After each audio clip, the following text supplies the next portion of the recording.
There's been something of a trend developing in the automotive world in the last few years, a trend that not only allows companies to showcase their engineering talents, but also to give iconic classic models from years past a new purpose in life. So far, we've seen Jaguar develop an all-electric version of its famous E-Type, which it's calling the E-Type Zero.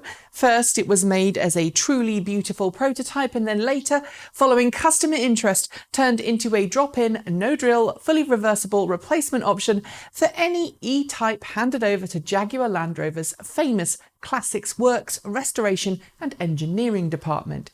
Then, late last year, we saw Aston Martin do the same thing, showcasing a prototype conversion kit for its equally iconic DB6. Like Jaguar's electric E-Type Zero conversion, Aston Martin's DB6 was designed to be fully reversible, with great care taken to ensure that, should the owner want the car's original inline six back, it could be accomplished with relative ease. But let's face it, the Jaguar E-Type and Aston Martin DB6 electric conversions not only attract a lot of attention wherever they go, but also turn what were already super expensive cars into even more expensive cars. For example, a good condition E-Type Jag is gonna set you back at least 50 grand before you spend whatever it is to convert it to electric. A figure which hasn't been released by Jaguar Land Rover, but which rumours suggest is close to $500,000. Gulp. If that's a little too pricey for you and you yearn for something as equally iconic but a little more everyday, and you happen to have Tesla money burning a hole in your pocket, but feel the Tesla Model S is just too common, then I might have an electric car for you. Meet the all-electric Swindon E-Classic Mini, 100 examples of which will be made in the UK by British technology company Swindon Powertrain, priced for sale from a cool £79,000 sterling. The company, which displayed its prototype Classic Mini to high acclaim last year, has designed a bespoke electric powertrain that replaces the original transverse-mounted A-series engine with an 80-kilowatt electric motor and 24 kilowatt-hours of battery pack. It's pretty incredible to think that such a large capacity pack has been squeezed into such a small frame, but somehow the E-Classic Mini manages it. Its creators even say that overall weight distribution has been improved, 57.43 versus the 68.32 of the original, while overall vehicle weight is only 80 kilograms heavier than the original Mini as designed by Sir Alec Izagonis.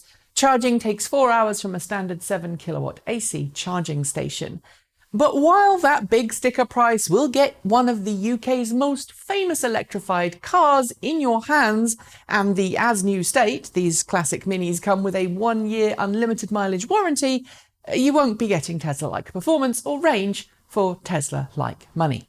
The stoplight, or should that be traffic light derby time, is 9.2 seconds, with a 4.3 second 30 to 50 miles per hour sprint time. Real-world range is estimated to be 125 miles, which is just a little more than you'd need to drive around the M25 once. If indeed that sounded like your idea of fun in your oh-so-British car. As to upgrades, unlike most electric cars, things in the E-Classic Mini are kept really subtle. There are heated front windscreen and rear screen, USB charging ports, underfloor heating and heated leather seats, as well as options for power steering, air conditioning and more modern navigation and entertainment solutions. And because these cars are stripped down to the bare metal, then chemically treated for corrosion protection, Swind says the E-Classic Mini should last a really long time. Personally, I really love the idea of a classic electric Mini, especially if it extends the life of these beauties long after they first left the factory.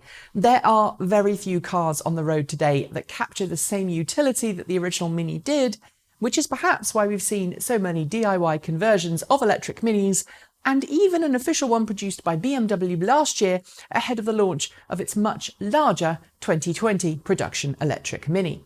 And when it comes to my love of British classics, the Mini is right up there, following my all-time favourite, the Morris Minor, the big brother of the Mini, which was also designed by Sir Alec Izagonis, and which I've had a soft spot for all my life, and happened to own a stock and a hot rod version of. The Miner has been converted plenty too, as you'll see from my grinning review last year of a converted Morris Minor that I was lucky enough to drive in London. In principle then, I adore the idea of a converted electric Mini, but at the kind of money being discussed, well, I just couldn't afford it and doubt many could. With only 100 cars being produced, we shouldn't pretend that the majority of these cars will end up being anything other than just part of wealthy car collections. And yes, this episode is very indulgent from a classic car appreciation angle, rather than a serious piece about a new car that you might want to buy. But perhaps, like those other expensive converted classics, this could ensure the Mini lives on in a world that's becoming increasingly electric. Would I want an electric Mini? Yes, absolutely. But I'm guessing I'd probably have to build one myself. That's it. Thanks for watching. Let us know if you liked it or didn't like it below. Scribble a comment, hit the notification bell so you don't miss out on a single episode. And if you want to support the show, there are 3 ways that you can do that just underneath this video in the show notes below. I'll be back soon with another episode, but until then, keep evolving.